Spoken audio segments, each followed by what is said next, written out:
And Dennis, thank you, and ladies and gentlemen, thank you for having us. Let me return before I conclude to the last answer that the Lieutenant Governor gave, where he talked about $300 million and the drastic cuts we'd have to make. What in effect he's saying is they have so messed up the management of state government that even drastic solutions are required to solve the problems. And he's not offering any of them, and I'm telling you exactly how I'm going to do it, exactly how I'm going to do it. There, in South Dakota's history, are two distinct kinds of governors. There are governors who are generally caretakers, who are well-intentioned, who do not take office with a clear thought in mind of where they want to take the state, but are running for the office. And then there are strong leaders, people who take the office knowing exactly where they want to take the state. I believe you've heard a good example of each type of governor here today. And I think that should guide your choice.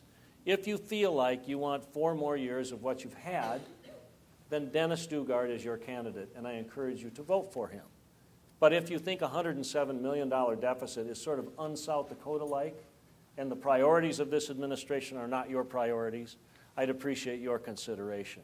A strong leader tells you exactly what he's going to do, and this is exactly what I'm going to do. When I take office, I will inherit a $107 million deficit, the largest in our state's history, and these folks have no plan to deal with it. I'll tell you what I'll do. I'm going to do what Dave Knutson and I agreed on in the last session. We're going to reduce the size of government by 2 to 3%. We're going to end the corporate welfare to TransCanada. We're going to eliminate what are called phantom FTEs, and we're going to make all those changes in the budget so the nut is not so big to crack going forward.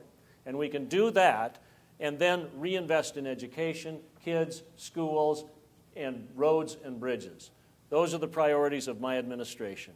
Reduce the size of government, balance the budget, reinvest in education, kids, schools, roads, and bridges. That's a South Dakota agenda.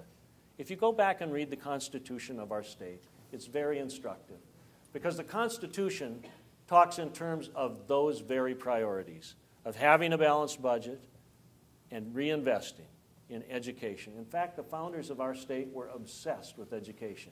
It was on their mind all the time as they wrote our Constitution. The only thing that came close was what we call infrastructure. They called it roads and bridges. Those are the priorities of South Dakota when we started in 1889, and it's never been more important for us to rediscover those priorities today. Education is the future of our state, and it's not going to move forward unless we have strong leadership from the governor of South Dakota. I promise to be exactly that. It's easy to be a popular governor. You can go to ribbon cuttings, you can go to all sorts of ceremonial events. It's fun and it's easy to be a popular governor. It's hard to be a good one. I'll be a good one. Thank you, Scott.